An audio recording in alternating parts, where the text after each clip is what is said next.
L'échange que vous allez entendre est un entretien épistémique. Il s'agit d'une conversation asymétrique dans laquelle on s'intéresse à notre interlocuteur en lui posant des questions. Au travers de celle-ci, nous cherchons à comprendre les raisons qui motivent son avis. L'objectif principal de cette forme de conversation est de passer un moment agréable et mutuellement enrichissant. Nico d'abord, c'est Ouais, pour toi. je veux bien maintenant parce qu'après je vais plus être trop dispo. D'accord. Eh ben écoute, c'est cool. C'est cool. Si je veux faire mon premier entretien avec toi, je crois qu'on C'est a jamais chouette. fait l'entretien. Bah Moi, je non. suis pas sûr. Attends, je suis pas très sûr. Hein, tu sais, surtout aujourd'hui, je suis en très grande forme. Je suis incontrôlable et je m'excuse par avance pour les vannes pourries que vous allez entendre pendant ce live. Je suis en mode roue libre et tout ça parce que TikTok et sa grand-mère nous brident nos satanés live et que je ne peux pas lancer un TikTok live studio. Donc je vais me venger sur toi, Chandril. Tu m'en veux pas? Non, j'aime quand on me frappe. Alors fais gaffe parce qu'on m'accuse de beaucoup de choses sur TikTok. Hein, Pardon, donc- c'était du sarcasme. Pardon, Voilà. ne reprenez pas mes mots pour dire n'importe quoi, c'était du sarcasme. Ok. Ouais, si après on va dire que je fais du harcèlement sur les personnes qui élèvent des chèvres. Donc En plus, j'ai des biquettes. bah oui, c'est pour ça. T'as combien de biquettes? J'en ai 3. Ah. Et tu fais quoi, du fromage avec? Non, elles font mes talus. Ça m'évite de sortir ouais. la débroussailleuse tous les 4 matins. Ça c'est cool. C'est la tondeuse J'ai la plus beaucoup. écolo du monde. Beaucoup de terrain. Donc voilà, il y a un moment, les chèvres m'aident en fait. Bah, tu sais, sur TikTok, on a beaucoup de chèvres qui nous aident régulièrement. J'ai cru comprendre. Voilà, du coup, sur cette question, les pratiques non conventionnelles ont-elles leur place à l'hôpital? Toi, tu te positionnerais comment? Bah, ça dépend des jours en fait, j'avoue, mais je dirais que je suis mitigée. J'aurais bien aimé dire à 100%, elles n'ont pas leur place. Ouais. Mais le problème de les interdire, c'est que ça a des conséquences. Donc, je dirais 80%. Ah, Je c'est dirais pas très qu'il mitigé. faudrait pas qu'elles soient... parce que foncièrement, je pense que c'est délétère. Mais en même temps, si on les interdit, les gens font vite les martyrs, quoi. Ouais. Ouais. Donc t'es à 80% pour qu'on les interdise ou pour qu'on les maintienne? Pour qu'on... je suis à 80% pour dire qu'elles n'ont pas leur place à l'hôpital. Ok. Et pourquoi t'es pas allé à 100%? Parce que, voilà, ça a des conséquences. Alors, pour plusieurs raisons. Si on les interdit, il va y avoir des gens pour dire « Ah oui, vous comprenez, on nous interdit de nous soigner comme on veut. Ouais. Parce que la médecine conventionnelle empêche les médecines non conventionnelles d'être à l'hôpital, parce que Big Pharma, blablabla, alors que l'homéopathie est contrôlée aussi par une entreprise Big Pharma, hein, je le dis au passage. Et aussi parce qu'il y a des effets collatéraux. J'en avais parlé avec quelqu'un que tout le monde connaît dans la sphère sceptique. Des effets collatéraux, c'est-à-dire qu'en gros, si je prends un exemple criant, si tu vas chez ton médecin, il a 10 minutes à t'accorder, Mhm. il te dit bonjour, d'accord, examen, au revoir. À côté de Mhm. ça, tu vas chez ton naturopathe, et lui, il va passer 3/4 d'heure à t'écouter, Mhm. tu vas lui expliquer tes problèmes, et en fait, en sortant, rien que le fait d'être écouté déjà de base, tu te sens un peu mieux. Mhm. Donc ça, j'appelle ça un effet collatéral. C'est ces deux choses-là qui font que j'en suis à 80 et pas à 100, quoi. D'accord. Si je résume un peu ce que tu dis, c'est que tu t'es pas à 100% parce que tu as peur. Enfin, c'est pas une peur, mais tu as le sentiment que si on interdit toutes les pratiques non conventionnelles, il va y avoir une espèce de victimisation qui tournerait un peu autour d'un esprit complotiste. Et néanmoins, tu admets que quand un médecin prend apparemment pas assez de temps pour t'écouter.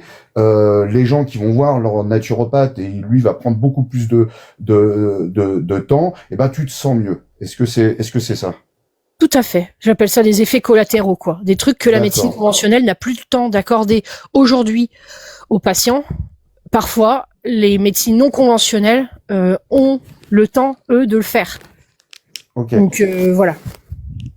Est-ce que le fait de se sentir mieux équivaut à une guérison? Non, Non, ça suffit pas. Mais c'est un Ouais. premier pas, quoi. C'est-à-dire que quand t'es complètement au fond du trou parce que t'as des douleurs chroniques et qu'en plus, au-delà de ça, ton médecin, il te regarde à peine, il te fait 2 examens et il te dit, bon, allez, maintenant, allez voir tel spécialiste. Ouais. En fait, on n'a pas l'impression d'être écouté, quoi. Alors que, potentiellement, le rebouteux, le chiropracteur ou le naturopathe, lui, il va prendre le temps, quoi. Ou l'ostéopathe aussi, quoi. Il va prendre le temps de t'écouter, potentiellement. Peut-être pas dans tous les cas, hein, mais je veux dire, je fais juste un exemple que j'ai vécu Ok. moi-même. Donc voilà. Ouais. Ouais, par ton expérience, toi, quand même, on sent bien que tu viens pointer que les médecins qui prennent pas suffisamment de temps vont t'envoyer chez le spécialiste, qui lui, et c'est là que je voudrais creuser un petit peu avec toi, va peut-être pas prendre suffisamment de temps aussi, alors que le rebouteux, il t'écoute et ça te fait du bien. Comment tu sais que le spécialiste, il va pas passer plus de temps à t'écouter que ton médecin qui a pris que 5 minutes? C'est un exemple. Je pense que c'est pas toujours le cas. Mais étant donné qu'aujourd'hui, on n'arrive pas à avoir un médecin avant 2-3 semaines quand c'est un généraliste et 6 mois quand c'est un spécialiste, voire pas du tout quand c'est un dentiste, par exemple, dans certains endroits, Ouais, je pense que c'est le genre de phénomène qui peut se reproduire de plus en plus souvent, en fait. d'accord. Euh, si je comprends bien, et tu peux me dire que je me trompe, hein, si cette notion d'écoute est tellement importante dans la prise en charge du patient, est-ce que pour toi, il faudrait donner plus de conditions pour que les médecins, personnels de santé dans les hôpitaux puissent accorder plus de temps à l'écoute de leurs patients, ou est-ce que tu estimes qu'il devrait y avoir des points d'écoute dédiés aux patients dans les hôpitaux? J'en sais rien. Je suis pas assez connaisseuse du sujet pour estimer que je pourrais trouver une solution efficace, mais je pense qu'en effet, de toute façon, les soignants, de manière générale, à tous les stades, que ce soit en libéral, en hôpital privé, public, ils galèrent de ouf. Il n'y a pas assez de monde, en fait, pour soigner tous les gens. Et du coup, il faudrait mieux qu'ils aient du temps. Mais du temps, quitte à ce qu'ils en prennent pour eux aussi, pour être moins fatigués, quoi, par exemple. Hein. Ouais, Pour éviter de ouais, faire des gardes de chirurgie de 12 heures. Enfin, tu vois, c'est inhumain. C'est pas un reproche que je fais à la médecine conventionnelle de ne pas être assez présente. Je sais que c'est pas une question c'est pas une question de volonté, c'est une question de moyens, quoi. Et je ne suis pas la personne probablement la plus compétente pour savoir quelle solution il y aurait à trouver. Je pense que de toute façon, d'un point de vue démographique, étant donné qu'il y a beaucoup, on est en plein il y a eu le baby boom, quoi. Et donc, ces gens du baby boom, aujourd'hui, ils ont 60-80 ans et du coup, ils sont plus malades que la population de jeunes. Du coup, ils ont plus besoin de se faire soigner et voilà. Et étant donné qu'il n'y a pas assez de médecins, ben voilà, par la force des choses, c'est comme ça. Mais c'est pas un reproche particulier à qui que ce soit, quoi. C'est la façon dont les choses sont aujourd'hui, quoi. ouais. Ça m'intéresse ce que tu me dis, mais en même temps, ça me perd un peu pour aller creuser avec toi, parce que je sais pas si on part sur quels sont réellement les risques à ce que les pratiques non conventionnelles, et d'ailleurs que tu as appelé tout à l'heure médecine non conventionnelle, soient chassées de l'hôpital parce que ils n'apportent rien en termes de soins, mais plutôt en termes d'écoute. Quels seraient réellement les risques?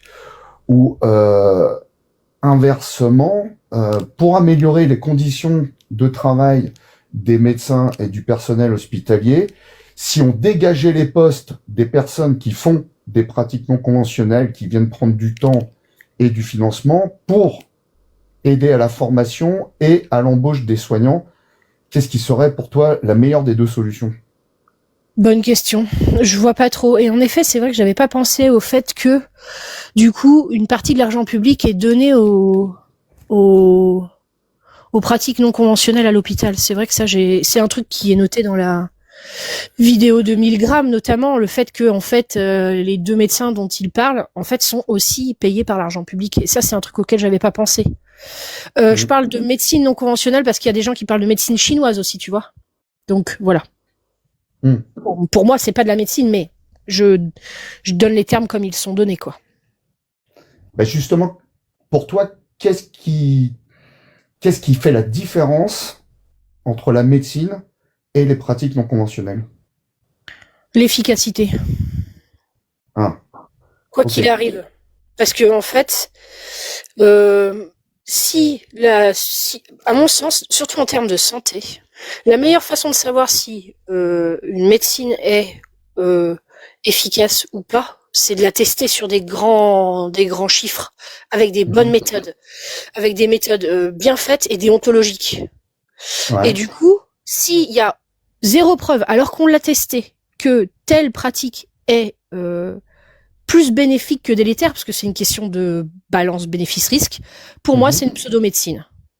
Et du coup, il faudrait pas que les gens la pratiquent, parce que, en fait, ce que ça implique, c'est qu'il y a des gens qui, du coup, se soignent pas, quoi.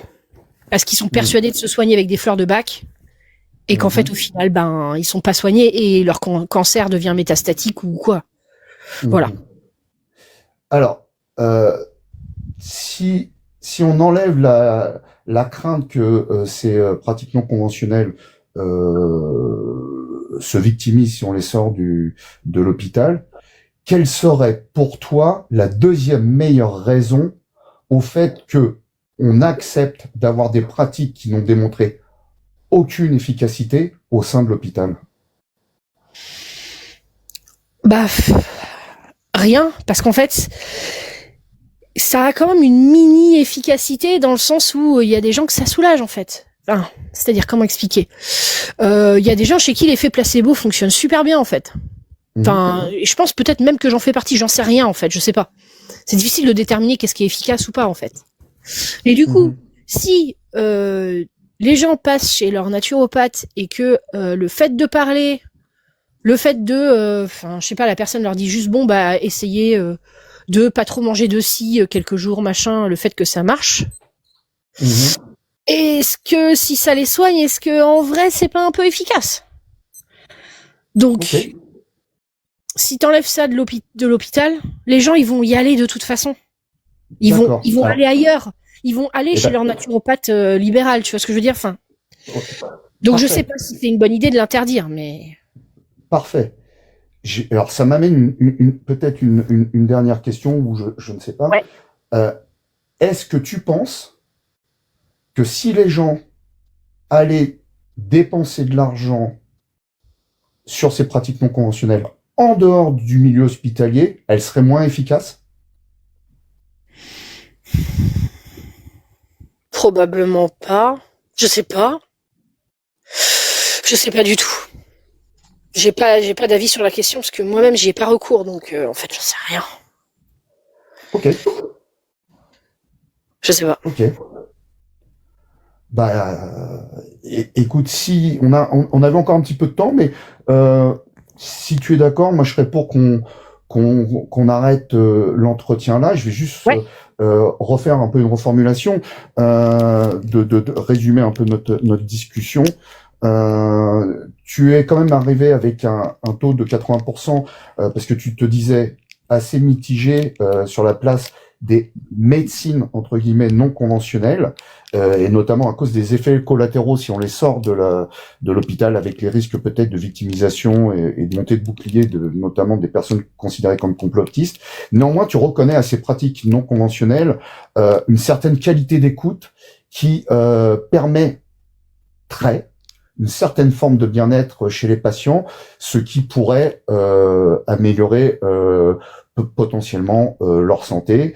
Néanmoins, à la question de est-ce qu'ils pourraient avoir les mêmes effets s'ils allaient le faire en dehors de l'hôpital, tu as reconnu, et ça ici on apprécie quand les gens disent je ne sais pas, c'est tout à ton honneur. Et j'aurais peut-être une dernière question.